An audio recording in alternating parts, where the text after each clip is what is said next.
Pertolongan kita adalah dalam nama Tuhan yang menjadikan langit dan bumi. Amin.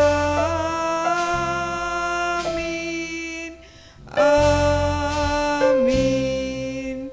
Amin. Tuhan menyertai engkau. Dan Tuhan menyertai rohmu.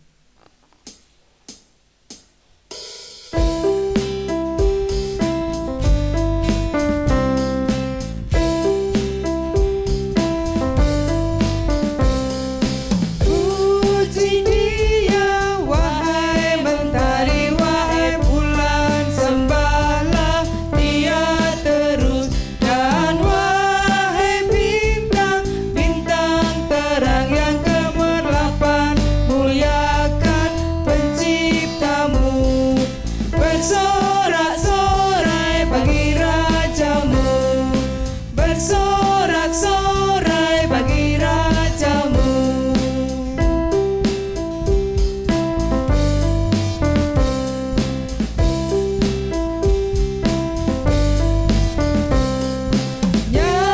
Nyanyikanlah nyanyian baru bagi Allah, semua ciptaannya, semesta alam. Pujilah Tuhan yang di surga, nyatakan haleluya. Bersorak-sorai bagi rajamu, bersorak-sorai bagi rajamu. Hukum kasih diambil dari firman Tuhan menurut Matius pasal 22 ayat 37 sampai 40. Yang demikian bunyinya: Kasihilah Tuhan Allahmu dengan segenap hatimu, dan dengan segenap jiwamu, dan dengan segenap akal budimu. Itulah hukum yang terutama dan yang pertama. Dan hukum yang kedua yang sama dengan itu ialah, kasihilah sesamamu manusia seperti dirimu sendiri. Pada kedua hukum inilah tergantung seluruh hukum Taurat dan kitab para nabi. Amin.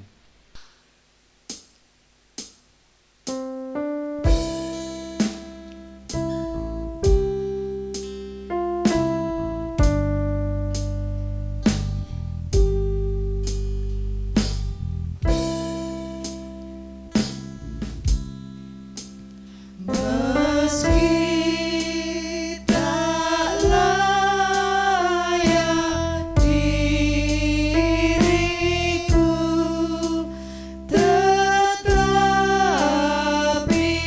karena darahmu dan karena Kau memanggilku, ku datang Yesus padamu.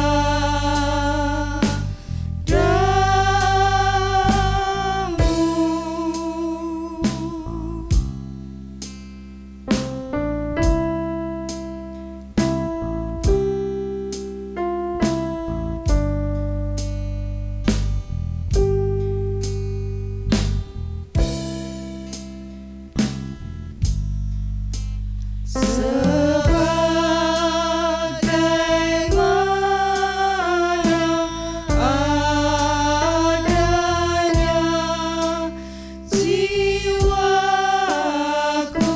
sungguh berjelah.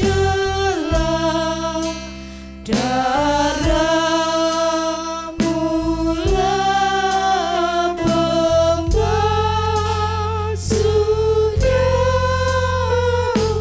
datang Tuhan padamu.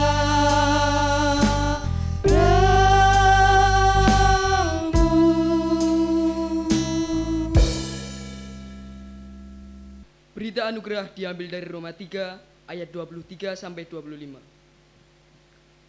Karena semua orang telah berbuat dosa dan telah kehilangan kemuliaan Allah, dan oleh kasih karunia telah dibenarkan dengan cuma-cuma karena penebusan dalam Kristus Yesus. Kristus Yesus telah ditentukan Allah menjadi jalan pendamaian karena iman. Dalam darahnya, hal ini dibuatnya untuk menunjukkan keadilannya, karena ia telah membiarkan dosa-dosa yang telah terjadi dahulu pada masa kesabarannya. Amin.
Pembacaan dari Injil Yesus Kristus menurut Lukas pasal 9 ayat 28 sampai 43a yang demikian.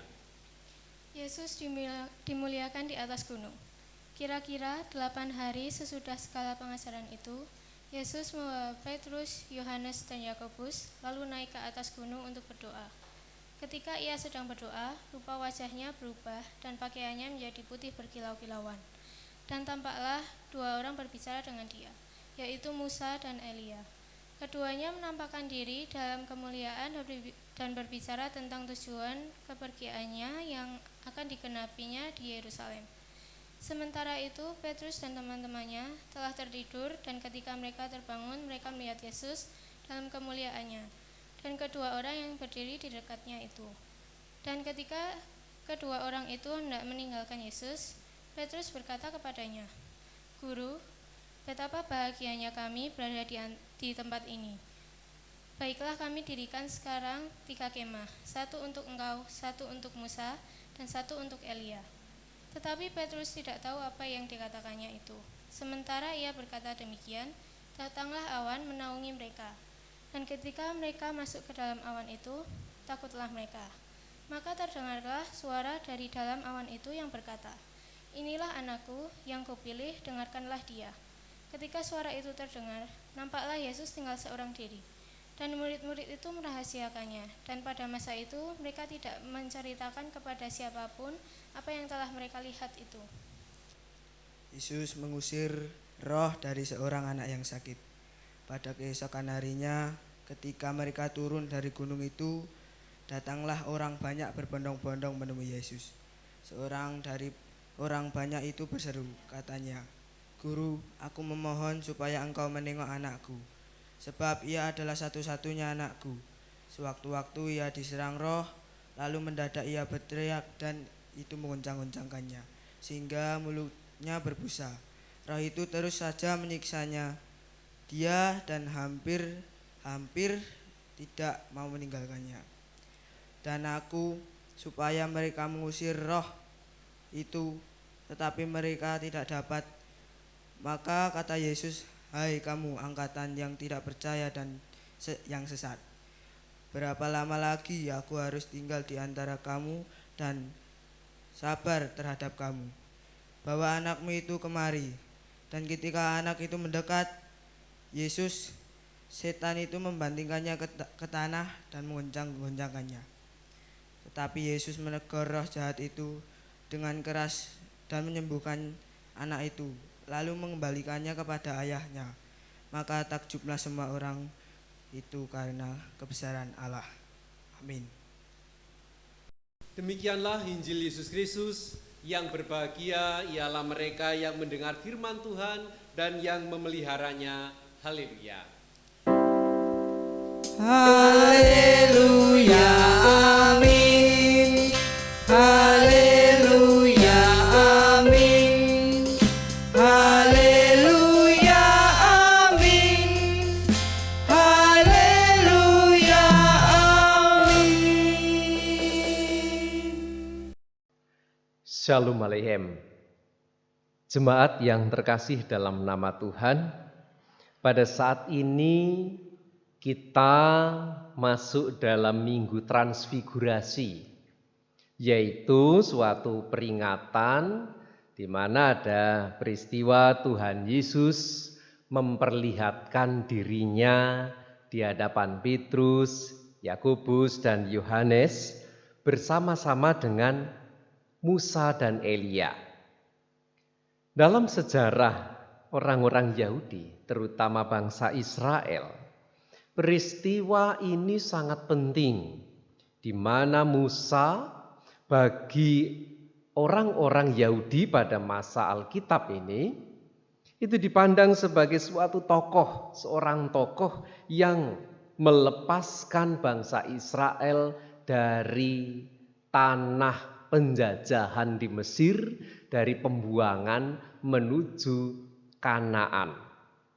Di sana Musa mengajarkan setiap orang haruslah berubah, lebih taat kepada Tuhan, lebih taat kepada Tuhan, dan lebih taat kepada Tuhan. Dan ini membutuhkan proses yang panjang, 40 tahun perjalanan. Begitu juga Elia. Elia mengajak umat untuk senantiasa mengadakan pertobatan.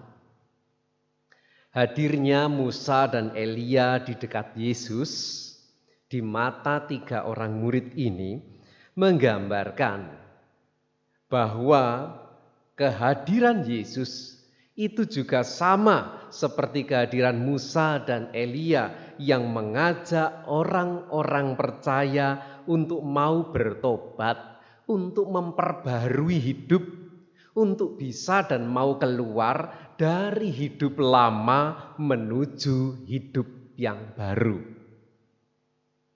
Keluar dari hidup lama menuju hidup baru atau bertobat, itu sama seperti yang dilakukan dalam bacaan kita perikop yang kedua tadi.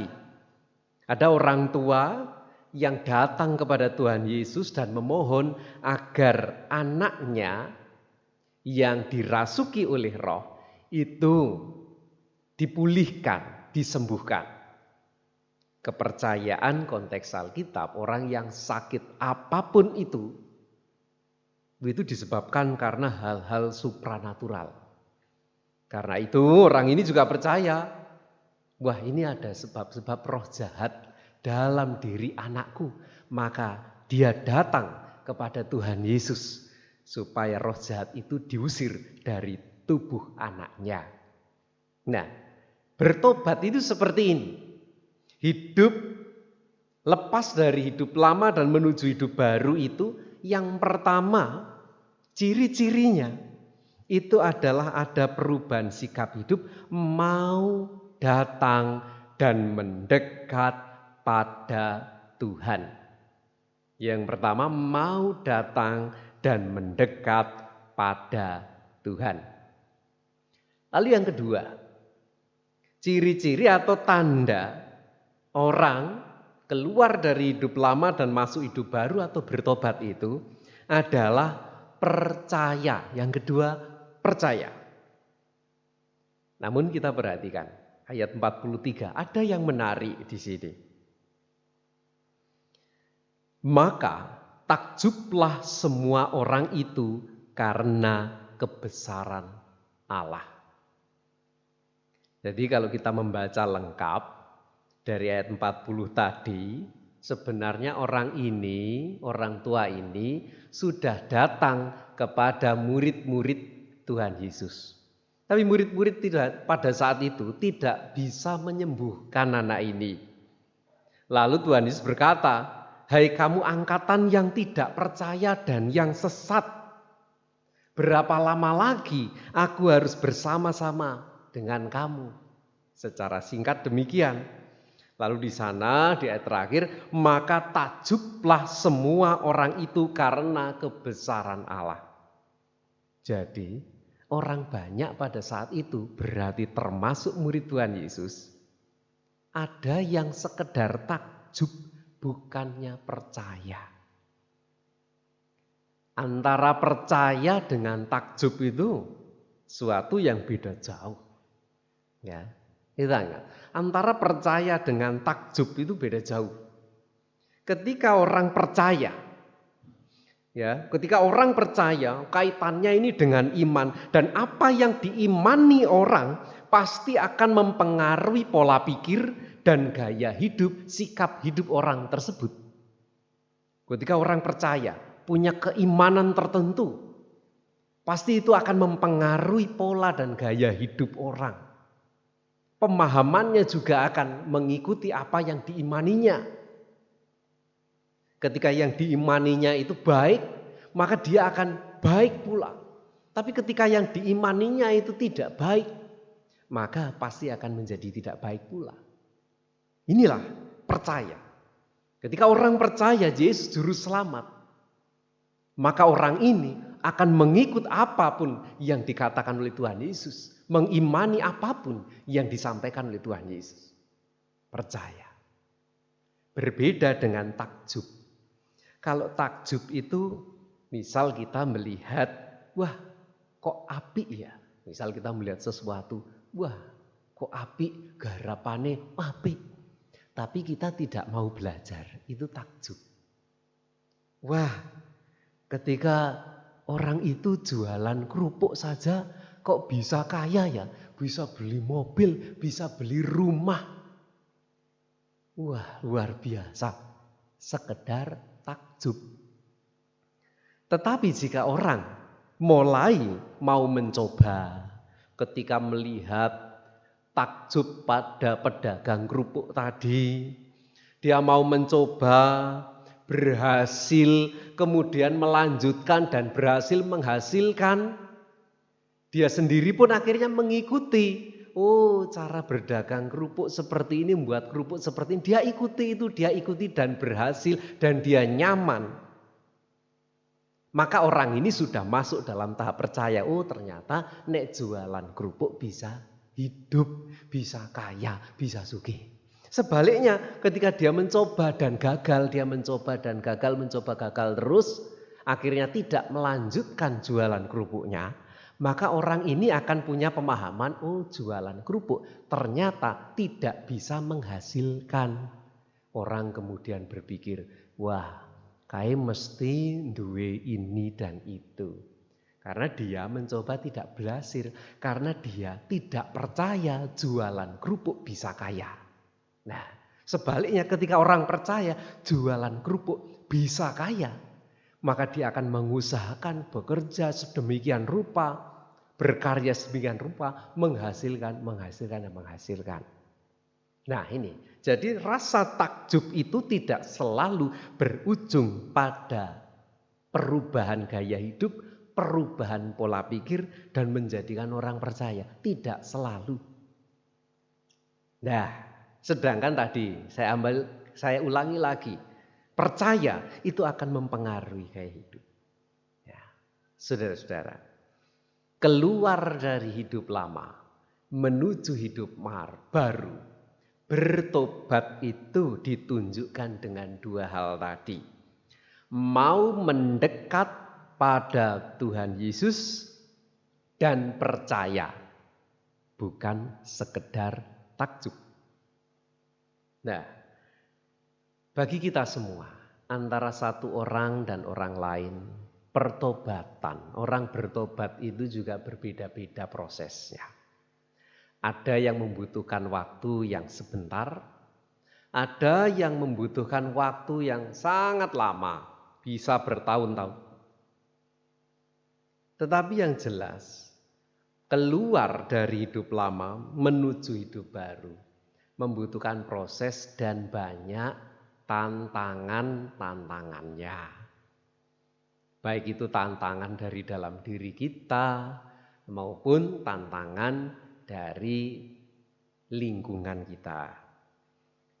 Identitas kita sebagai majelis, sebagai pengurus kompa, identitas kita sebagai tokoh gereja, identitas kita baik itu Kristen sejak lahir maupun Kristen yang baru saja dalam tanda kutip anyaran, tidak menjamin seseorang telah bertobat dengan sungguh-sungguh.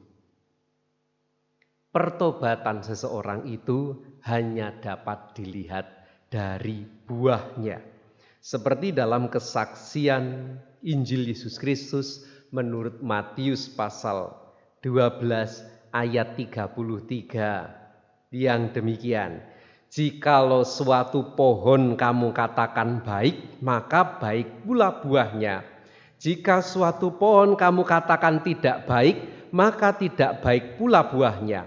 Sebab dari buahnya pohon itu dikenal. Begitu juga pohon iman kita. Pohon kerohanian kita akan nampak dari sikap hidup kita. Apakah dalam hidup kita ini sudah menginjak pada taraf percaya pada Tuhan? Ya, selama ini, selama 10 tahun, 20 tahun, 30 tahun derek Gusti, kita sebenarnya sudah pada tahap percaya pada Tuhan atau masih sekedar takjub. Murid-murid Tuhan Yesus sendiri seperti Petrus, Yakobus, dan Yohanes tadi, ketika melihat Musa, ada Elia bersama dengan Tuhan Yesus, mereka masih pada taraf sekedar takjub. Seperti ayat 33, tetapi Petrus tidak tahu apa yang dikatakannya itu. Aku akan mendirikan 3 kemah bagimu dan seterusnya. Karena dia hanya sekedar takjub. Makanya dia mengusir mereka, mengusir setan. Mengusir roh itu juga tidak bisa. Karena masih dalam sekedar takjub. Belum menginjak pada percaya. Saudara-saudara, ayat yang kita baca pada saat ini dari Lukas 9 ayat 28 sampai 34a mengingatkan kita semua agar ketika kita bertobat keluar dari hidup lama menuju hidup yang baru, itu harus kita tunjukkan dengan adanya perubahan sikap hidup yang seperti apa? Yang pertama, mendekat pada Tuhan, memohon pertolongan pada Tuhan, mendekat pada Tuhan. Yang kedua, kita mau percaya, tidak sekedar takjub. Selamat menjelang masa Prapaskah, tepatnya hari Rabu besok, kita Rabu Abu, 2 Maret 2022. Dan kebetulan juga menjelang atau bisa dikatakan bersamaan dengan Hari Raya Nyepi. Saudara-saudara kita 3 Maret 2022. Nyepi bagi orang Jawa kuno dulu, yaitu upacara penyucian diri. Membersihkan dari dosa-dosa, membersihkan dari Sukerto. Kita dari Rabu Abu hingga Paskah nanti, kita juga mengadakan penyucian diri, yaitu pertobatan. Kita harus meninggalkan hidup yang tidak atau kurang berkenan di hadapan Allah, masuk dalam hidup baru yang berkenan di hadapan Allah. Tuhan memberkati dan selamat menjelang memasuki masa Prapaskah yang diawali Rabu Abu nanti. Tuhan memberkati. Shalom Aleichem. Kita masuk dalam saat teduh.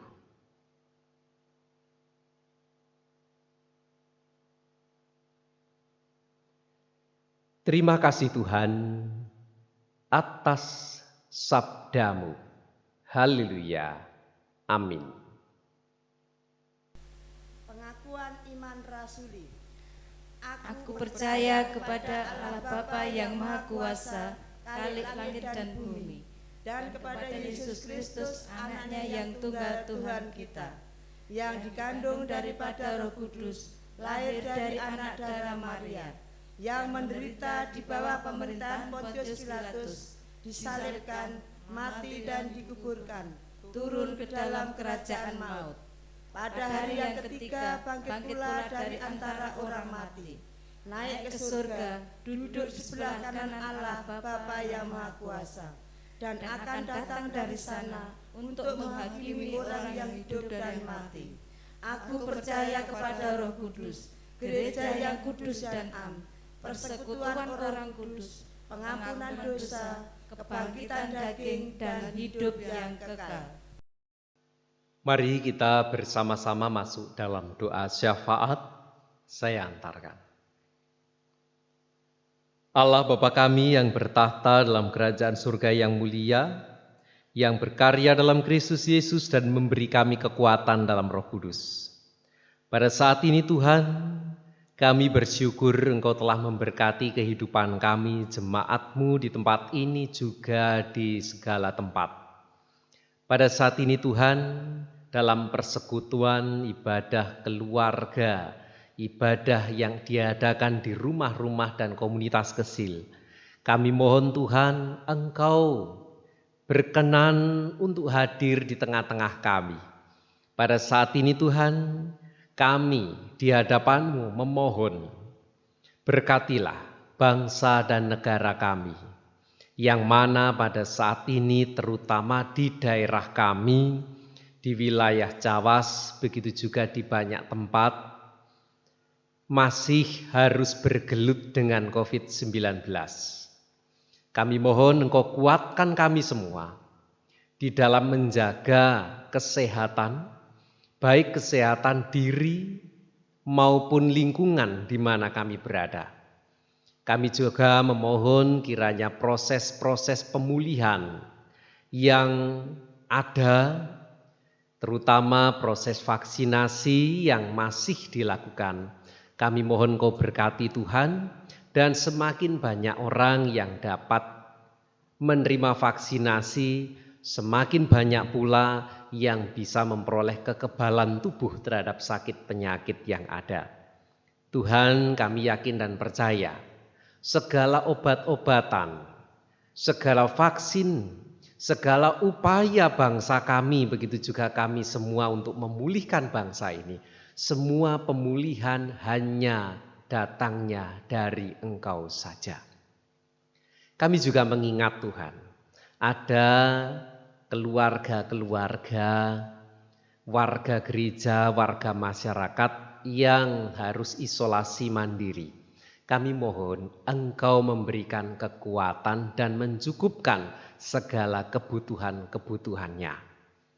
Tuhan, pada saat ini kami juga menyerahkan setiap pelaku-pelaku usaha, setiap pekerja-pekerja, setiap anak-anak didik yang harus menjalankan tugas tanggung jawabnya. Kami mohon Engkau memberkati sehingga dalam mereka menjalankan tugas tanggung jawabnya dapat dilakukan dengan baik. Anak-anak yang belajar, Engkau berikan kesempatan, Engkau berikan kekuatan kepandaian. Orang-orang yang bekerja, Engkau berikan kekuatan juga dan Engkau cukupkan sehingga melalui pekerjaan yang dilakukan mendatangkan rezeki bagi kebutuhan keluarga. Begitu juga untuk para diuswo yang di rumah. Kami mohon Tuhan Engkau memampukan dan menjadikan mereka teladan dalam menjaga protokol kesehatan. Begitu juga untuk cucu-cucu, anak-anak yang masih kecil, kami mohon Engkau kuatkan dan Engkau jaga. Allah Bapa kami serahkan setiap pergumulan kami ke dalam tangan-Mu. Dan pada saat ini Tuhan, kami juga senantiasa memohon agar setiap pelayanan yang ada di tengah jemaat, yang dalam suasana terbatas ini tetap berjalan dengan baik. Kami yakin dan percaya Tuhan, Roh Kudus-Mu senantiasa menuntun dan memampukan kami melewati setiap tahap kehidupan ini. Dan kami mohon Tuhan, jadikanlah kami semua orang-orang yang percaya, yang memiliki iman lebih kuat terhadap Engkau. Inilah Tuhan, doa-doa kami. Kami serahkan dalam nama Allah yang berkarya dalam Kristus Yesus, memberi kami kekuatan dalam Roh Kudus. Haleluya. Amin.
Bersama-sama masuk dalam doa akhir ibadah ini.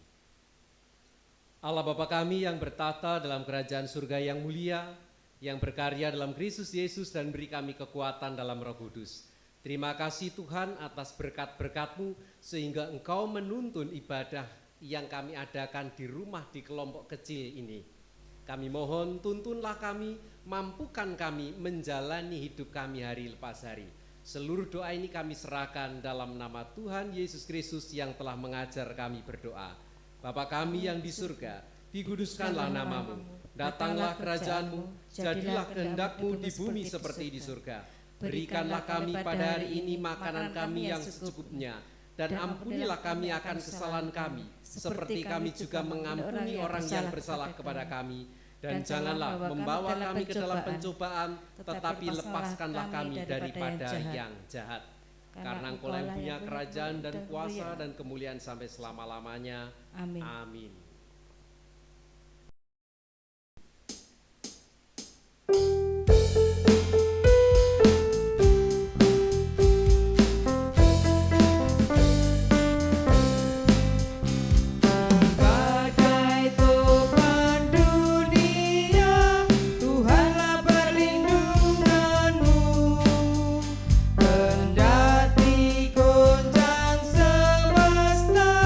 Tuhanlah perlindungan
ibadah telah berakhir dan marilah kita lanjutkan dalam ibadah kehidupan kita sehari-hari dan terimalah berkat Tuhan.